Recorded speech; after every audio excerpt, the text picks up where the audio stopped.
मेरे परम प्रिय दर्शकों, आज हम ऐसी संस्था का विश्लेषण करेंगे जो संस्था बहुत से हमारे राजनीतिक दलों ने उसके बारे में विनाशकारक विचारों का प्रयोग किया है और राजनीतिक रूप से जब भी बीजेपी में प्रहार होता है तो उसमें आरएसएस का नाम ले दिया जाता है।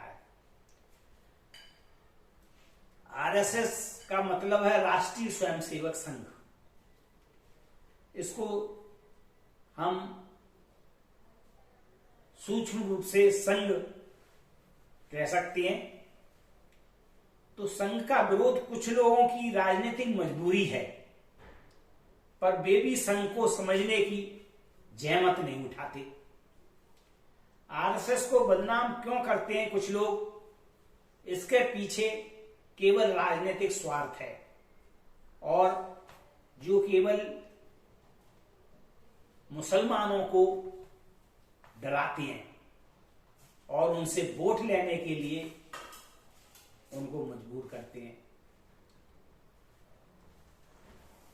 28 सितंबर को चरमपंथी इस्लामिक संगठन popular front of India PFI पर लगे बैन के मद्देनजर बीजेपी विरोधियों ने संघ आरएसएस पर प्रतिबंध लगाने की बात कही। यहां स्वाभाविक प्रश्न उठता है, क्या संघ और पीएफआई की बराबरी हो सकती है?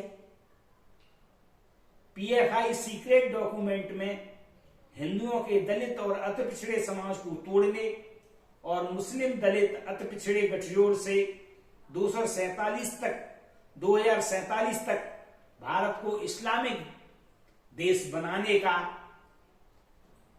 एक रोड मैप तैयार किया गया है। क्या संघ की ऐसी कोई चरमपंथी विचारधारा है या रोड मैप है जिसके कारण आरएसएस या संघ की तुलना पीएफआई से की जाए? विजयदशमी को संघ का 98वां स्थापना दिवस है। संघ का जन्म डॉक्टर केशवराव बलीराम हेडगेवार की वैचारिक कोख से हुआ। इसलिए संघ के डीएनए को समझने के लिए उनके समय के इतिहास को खंगालना होगा।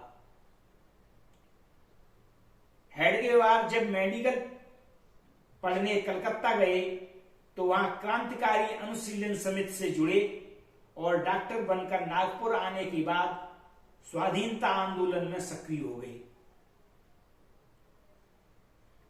वह संपर्क में आने वाले कांग्रेस, हिंदू महासभा और क्रांतिकारी नेताओं से अक्सर पूछा करते थे कि हमें अंग्रेजों से आजाद होना है, किंतु हम गुलाम क्यों हुए?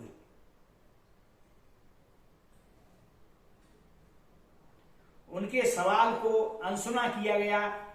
हेडगेवार के लिए गुलामी के कारणों को खोजे बिना आजादी की लड़ाई लड़ना बिना बीमारी खोजे दवा देने के समान था।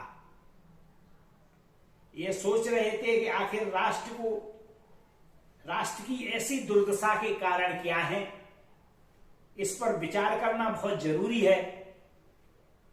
उत्तर की खोज के लिए इतिहास पढ़ना शुरू किया और उनके अध्ययन से निकले प्रमुख बिंदु इस प्रकार चिन्हित किए जा सकते हैं।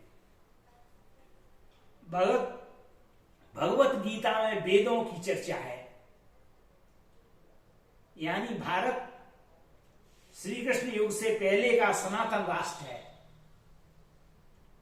ऋषि संस्कृति और वैदिक जीवन शैली बनाने वाले भारत में ईसा से 6 सदी पूर्व महात्मा बुद्ध, जैन धर्म के 24वें तीर्थंकर भगवान महावीर और ईसा से 4 सदी पहले चाणक्य चंद्रगुप्त मौर्य हुए।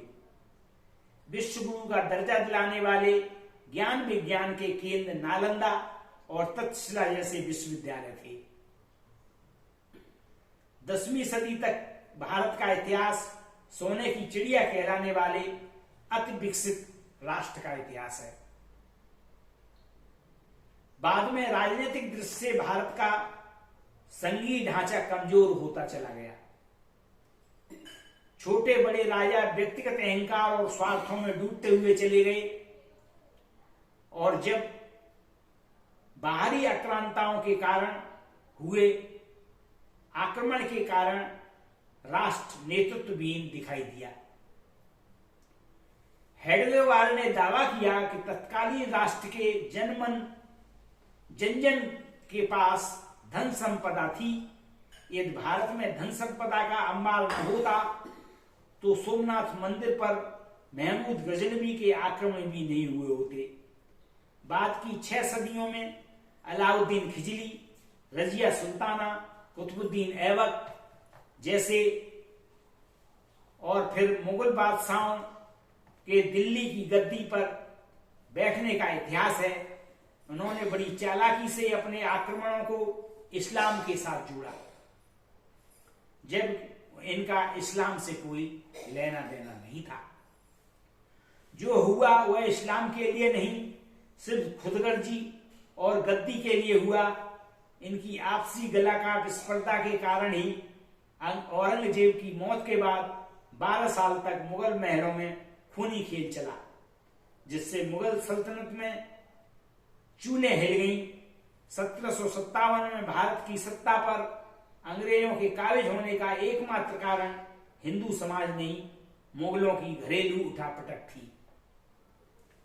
हेडगेवार ने देखा यदि महाराणा प्रताप और छत्रपति शिवाजी की मराठा शक्ति जैसे गिने चुने अपवादों को छोड़ दें तो देश के हारे हुए रजवाड़े आक्रमणकारियों का प्रतिकार करते नजर नहीं आते। अलबत्ता पराजित मानसिकता के क्षेत्र में ग्रस्त मानसिंह और राजा जयसिंह जैसे अधिकतर हिंदू राजा उनके दरबारी बनकर अपनी ही जनता पर जुल्म करके आकाओं के लिए टैक्स चुकाई करते नजर आए। इन समझौतावादी राजाओं की पराजित मानसिकता और स्वार्थी राजनीति उनके व्यक्तिगत और राष्ट्रीय चरित्र की गिरावट को उजागर करती है।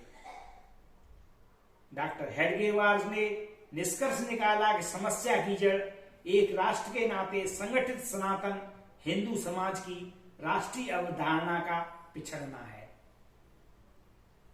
इसी बीच हिंदू समाज में कई सामाजिक कुरीतियां पनपी। समाज में अज्ञानता बढ़ने से रूढ़िवादी सोच बनी, जाति दूरियां बनी, हीन भावना से ग्रस्त मानसिक दुर्बलता में राष्ट्र भूल गया कि वह क्या था और कहां खड़ा है।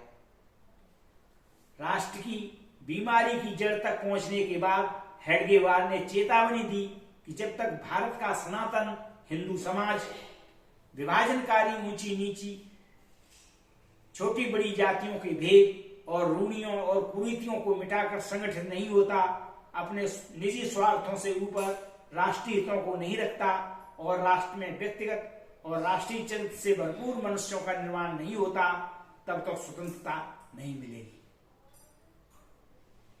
यदि मिल भी गई तो वह टिकेगी नहीं।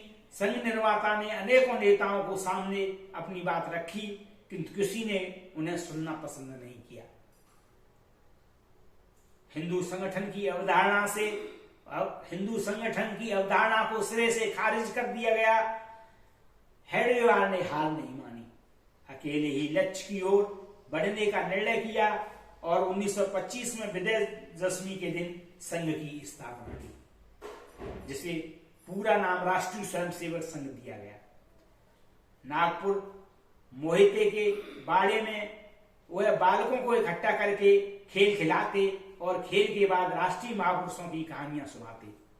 संघ शाखाओं में कोई किसी से जाति नहीं पूछता, न डॉक्टरी का प्रोफेशन अपनाया, न विवाह किया। जब स्वयंसेवक बनने शुरू हुए तो उन्हें अविवाहित रहकर राष्ट्र कार्य करने के लिए संघ प्रचारक बनने की प्रेरणा दी। 1940 में मृत्यु से पहले उन्होंने कहा था, जिस दिन नगरों में 3 और गांवों में 1% स्वयंसेवक होंगे, उस दिन राष्ट्रीय स्वयंसेवक संघ राष्ट्र पराभव पर पहुंच जाएगा। ये कहते थे संघ कुछ नहीं करेगा, किंतु स्वयंसेवक सब कुछ करेगा। संघ का डीएनए का मूल सनातन राष्ट्र की विचारधारा से जुड़ा राष्ट्रीय विचार है। इसीलिए पीएफआई जैसे राष्ट्र विरोधी संगठन से संघ की तुलना करना मूर्खता है और बेईमानी है। निसंदेह संघ का विरोध बीजेपी विरोधियों की राजनीतिक मजबूरी हो सकती है, किंतु वे भी संघ के मूल चरित्र से वाकिफ नहीं है। अतः संघ विरोधी या आरएसएस विरोधी नेताओं की मूर्खता पर हंसी आती है कि उन्हें राष्ट्रीय स्वयंसेवक संघ के जो निर्माता थे उनके विचारों से वो बिल्कुल भी परिचित नहीं है और अपने को राजनीतिक नेता मानते हैं, जो वाकई में वो राजनीतिक विचारधारा से भरी हुई मूर्खतापूर्ण बातें किया करते हैं और जनता को दिग्भ्रमित करते हैं। परमप्रिय दर्शकों, अगर आप इस विचार से सहमत हैं तो हमें लाइक करें और सब्सक्राइब करें। धन्यवाद।